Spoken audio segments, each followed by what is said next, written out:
Illinois Governor J.B. Pritzker still having to take questions about whether he is being vetted to be Vice President Kamala Harris's VP pick for the new Democratic ticket. But is he really making things more clear?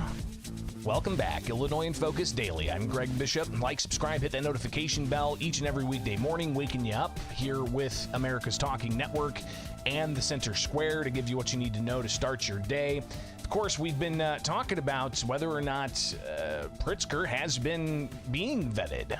He was, of course, quick to join other Democrats in endorsing Kamala Harris, and that was after President Joe Biden announced that he was not going to be the party's pick for the November election.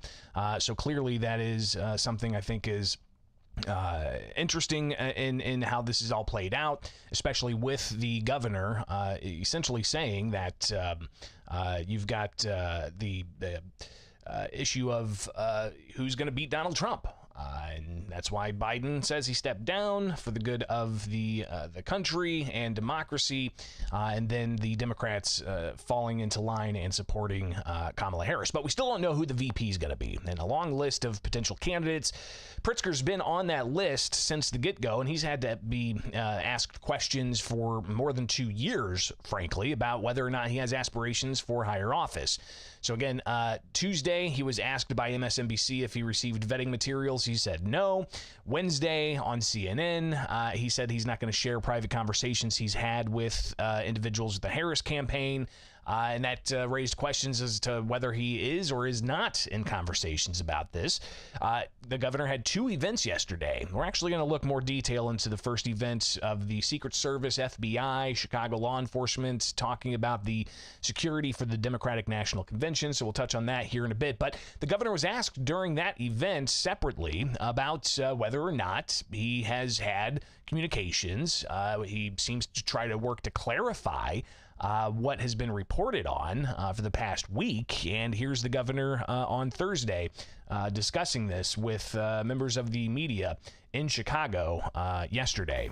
The Harris campaign did not call me yesterday. I have had a number of conversations with people I do regularly with the campaign. And as you know, I've been traveling the country to promote the Biden-Harris ticket and now, of course, the Harris led ticket rather, and so that's what's been going on over the last few days. And as I say, I don't want to talk about any private conversations I've had, but I will say that I have said directly to the vice president that I'm going to do everything and anything that is necessary to make sure that we beat Donald Trump and J.D. Vance, who, like me, doesn't use periods between the.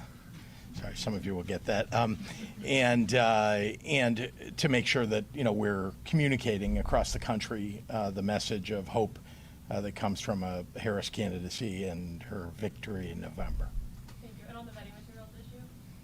Yeah, as I said, I'm not going to talk about any conversations that we've had. I haven't talked to the campaign the way you've described. Just spoke with Vice President Harris. So again, the governor's being asked, what about having received campaign vetting materials? He says, no, I'm just answering your question. I didn't talk to the campaign yesterday, but I did talk to Vice President Kamala Harris. Well, that sparked even more questions as to, well, wait a second. Have you or have you not talked to who, and who have you not talked to about what? Are you interested? I think all of you have heard me say that I really have been honored to have been elected twice as governor of the state of Illinois. I really enjoy the work, sometimes very challenging, but always the opportunity to serve the 13 million people of our state. And so, there's not much that would pull me away from that job. You said two things. You said you haven't talked to them, and then you did talk to her. So which one is it? So that question there was, you said two things. You haven't talked to them, but you have talked to her. So which is it?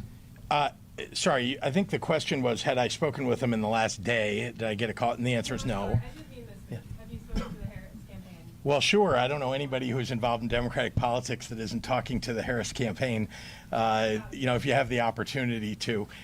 So that's the answer. I mean, I'm, as you know, I know people who work on the campaign, and I'm involved in transmitting the message of the campaign. So I'm excited about the next 100 days.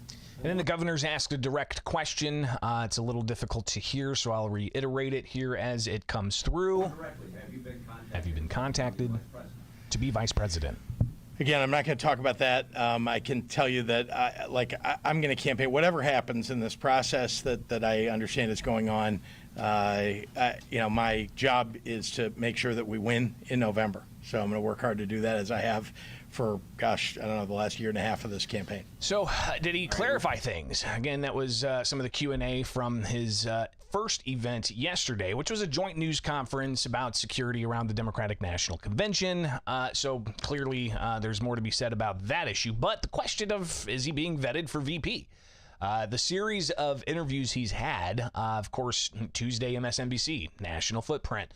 Wednesday CNN, national footprint. Thursday, he's back in Illinois talking to local media. At the second event, which was about quantum and investing in quantum, with an announcement up in the Chicagoland area for PsiQuantum to have a new facility. We'll talk about that as well briefly. But here's the governor after that event fielding some questions, and in particular, this one from the Chicago Tribune. Why has it taken you 4 days to talk to the Illinois media since President Biden dropped out of the presidential race, and while you've since been on MSNBC, CNN, CBS, those national news networks? What are you auditioning for? No, not avoiding anybody. By the way, I've been a little bit of travel going on. We put out a number of statements, not avoiding anybody. Happy to be here talking to you. As you know, I had another press conference earlier today. So what would you like to know, Jeremy? So again, Jeremy Gorner, the Chicago Tribune reporter there, asking the question. And this feed is from the state, and there's some interesting cuts there. I'm still trying to get to the bottom of why there seems to be 4 or 5 cuts in the Q&A there. But regardless, at the tail end, Gorner got another question in about, this issue of whether or not Pritzker's looking to be the VP. Thank you. I'm not here for tryouts. What I am here to do is, if you ask a question like that, my response is, I really believe that what we need in this country is leadership that brings character, honesty, integrity. That's what Joe Biden brought to the job. I believe Kamala Harris will bring that to the job too. And that's what I think is very important for the future of the country. People who think selflessly about what's best for the American people. Thank you. There you go. The latest comments from Governor J.B. Pritzker as to whether or not he is vying to be the vice presidential candidate for the Democrat ticket as we head into the weekend. Could there be an announcement before the beginning of August, leading into the August 19th Democratic National Convention up in Chicago? The Center Square will be on the ground, so be sure to like, subscribe, hit that notification bell. We'll give you live updates every morning of the convention and keep you posted. But you can also subscribe to the Illinois in Focus podcast anywhere you're at, so you don't miss it anytime. But also subscribe to the newsletter at thecentersquare.com. I'm Greg Bishop. Follow me anywhere. Bishop on Air. It is Illinois in Focus Daily.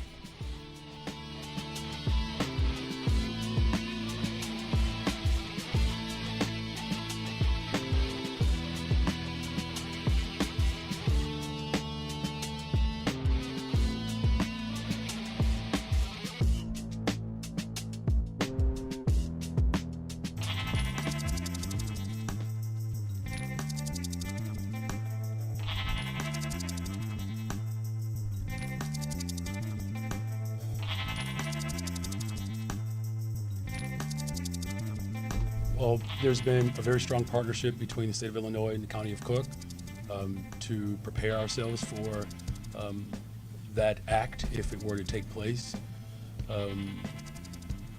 We have right now currently roughly 5,600 new arrivals that are still in our shelters. Our collective resources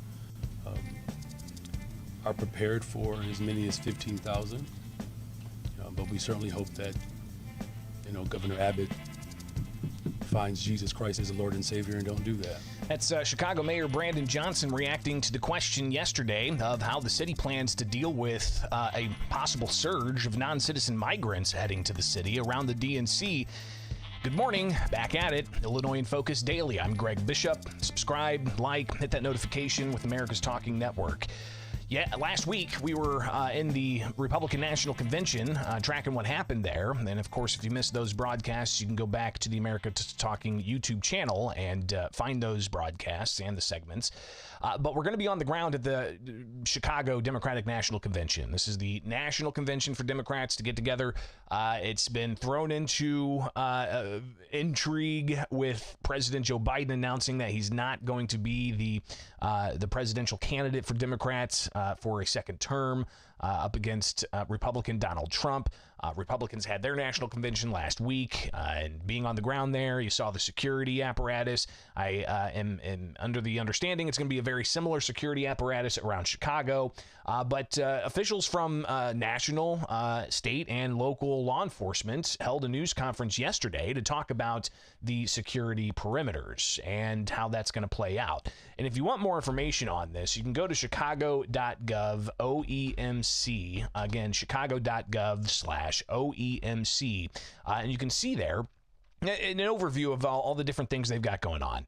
And for those of you in and around the Chicago area, I did this yesterday. You can actually register for alerts and notifications. So there you can see how to get Chicago Notify. They've got the DNC specific alerts. They've also got Shy Biz alerts as well for businesses, because there are businesses that are going to be impacted by this. I think like 900 businesses or something to that effect, they said yesterday. You can also, at this website, get essentially the all of the road information there's going to be. So we'll take a look at that here in a moment. But all of the joint agencies that came together, from the Secret Service to Chicago Police, they held a news conference yesterday. And the Secret Service Chicago Field Office Director, Derek Meyer, he addressed the crowd first up. Good morning. My name is Derek Meyer, and I am the Deputy Special Agent in charge of the Secret Service's Chicago Field Office. I must begin by saying the assassination attempt of former President Donald Trump on July 13th was a terrible day for our entire nation. The investigation into this incident is being handled in Washington, D.C. The Secret Service remains dedicated to transparency and is working diligently to seek answers.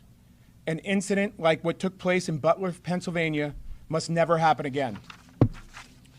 I have been working in the Chicago Field Office for the past 6 years. This is my home, and I am eager for the 2024 Democratic National Convention to come to this city. The Secret Service has been working diligently over the past year with our local, state, and federal partners to develop a security plan for the convention. So again, that security plan you can find for, at least if you need to know the perimeter in the Chicagoland area. This is going to be useful for me and my team as we're going to be on the ground at the Chicago DNC.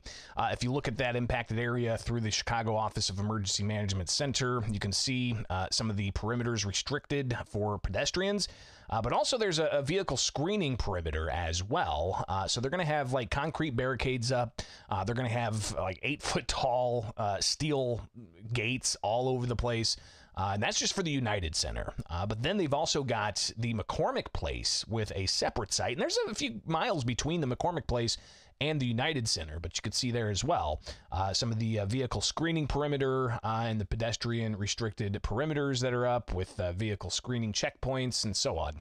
So a lot of security is going to be there. There's also going to be some shuttles for media and delegates going between the McCormick Place and the United Center. So looking forward to seeing the scope of the overall security in Chicago for the DNC. Again, last week in Milwaukee. I was there seeing exactly how they were keeping things secure. And all of the press credentials that we needed to have, a special one for each, and these were high-quality press credentials. There was even like an RFID chip in the Secret Service credential, which you needed to hold up to a little receptor pad, and it would tell Secret Service who you are. So clearly there's going to be a lot of security there. And Chicago Police Superintendent Larry Snelling, he talked about how Chicago police are going to be handling their side of security, especially when it comes to recognizing individuals' rights to free speech. It is important that our officers understand the First Amendment and the protection of First Amendment activity. The Chicago Police Department will not only allow everyone who comes here to express their First Amendment rights, but we will also protect their rights while they're doing it. We will protect them. It is important to understand that our job is to uphold the Constitution, and that is exactly what we're going to do. What we will not tolerate is vandalism to our city. What we will not tolerate is violent activity. If we see that, we will put an end to it quickly. So clearly, the Chicago police focused on allowing people to exercise their First Amendment rights, also recognizing the Fourth Amendment, he said, and that's your right against unreasonable search and seizure.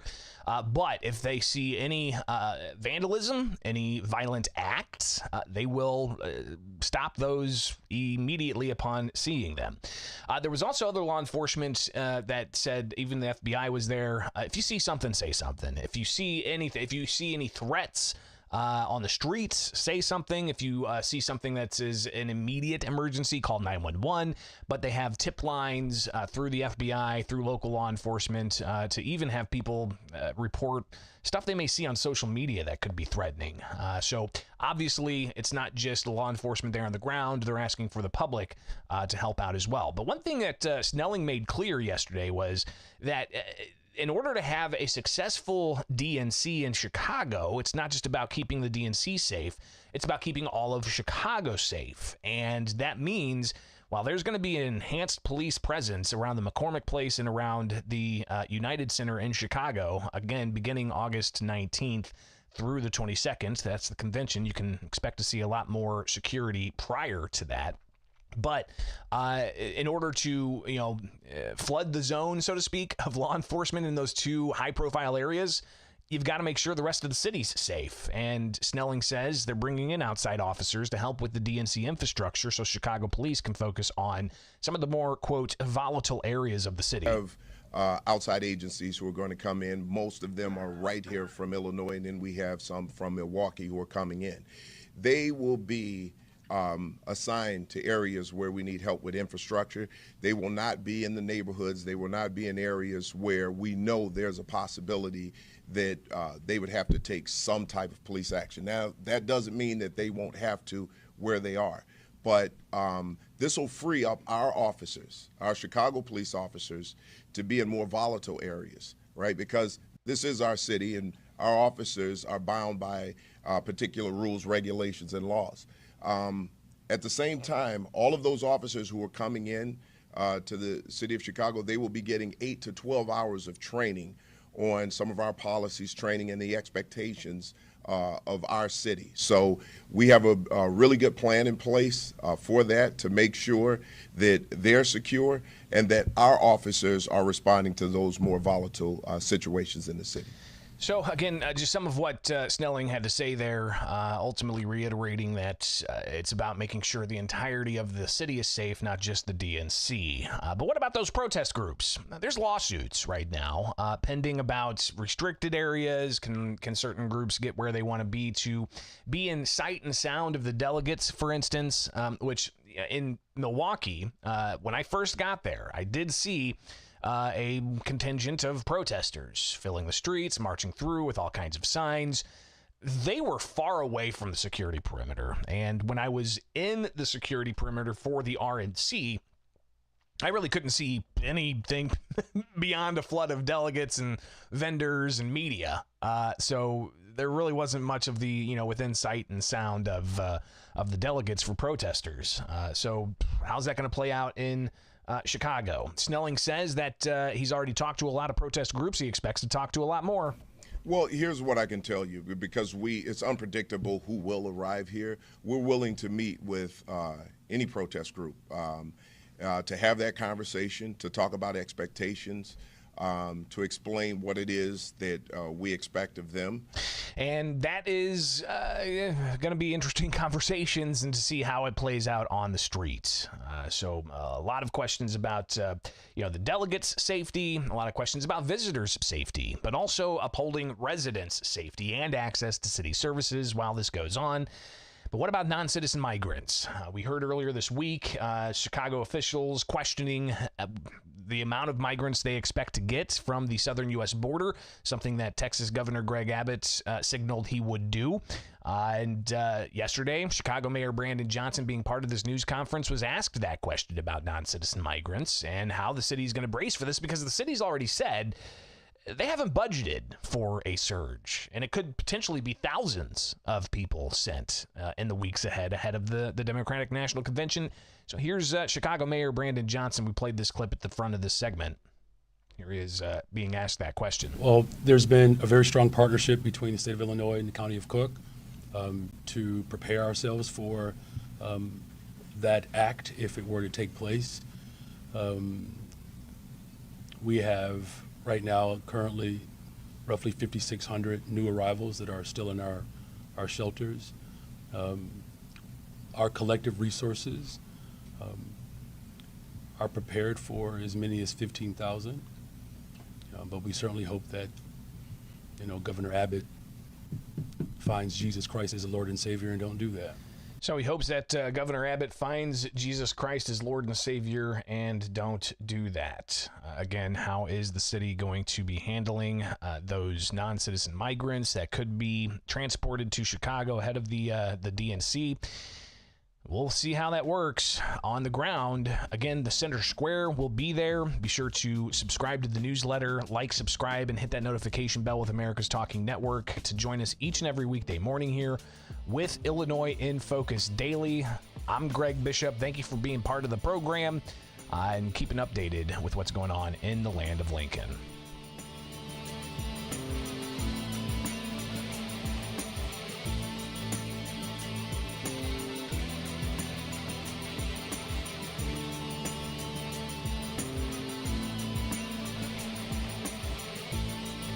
State of Illinois is using tax dollars and tax incentives to draw quantum computing to Illinois, to make Illinois a home for quantum computing. Now, I'm not sure exactly what all quantum computing does, just really more advanced computing powers, using processors that are crazy ahead of our time. But this is a big announcement that was made yesterday up in Chicago. Reporter Jim Talamonte with the Center Square reporting on this. State, county, city announced Leap of Faith quantum computing facility in Chicago. So again, you'll find that story at thecentersquare.com. Again, thecentersquare.com. You'll find reports out of Illinois, but also out of the rest of the country. So be sure to check this out. Of course, the announcement came about yesterday with the company PsiQuantum releasing more information and renderings of what they're going to be doing here. This is on the site of a abandoned U.S. Steel facility. So let's go through the story here from Jim Talamonte with the Center Square. He says the state of Illinois, Cook County, and the city of Chicago have announced that a new Illinois quantum and microelectronics park will be built on the former U.S. Steel property on Chicago's southeast side. The South Works site has been mostly dormant since the mill closed in 1992. Now, in opening the announcement of the project Thursday, and also to the backing by taxpayers, Illinois Governor J.B. Pritzker, he called this a leap of faith, And I think that that's something that's kind of fascinating here to have the governor say that. He said the General Assembly understood that we had a great opportunity, but they also knew that making an investment of this kind can be groundbreaking and was something that was timely and important to do right now.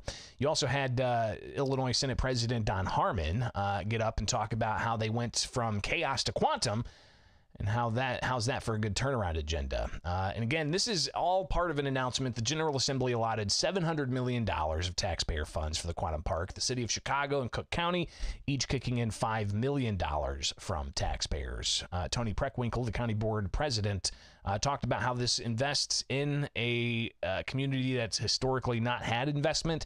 Then you had the PsiQuantum folks get up there, talk about how big of a deal this is. And according to a statement from PsiQuantum, the package of incentives is worth more than $500 million over 30 years. And the company's obviously going to play a role in hiring and getting tax credits.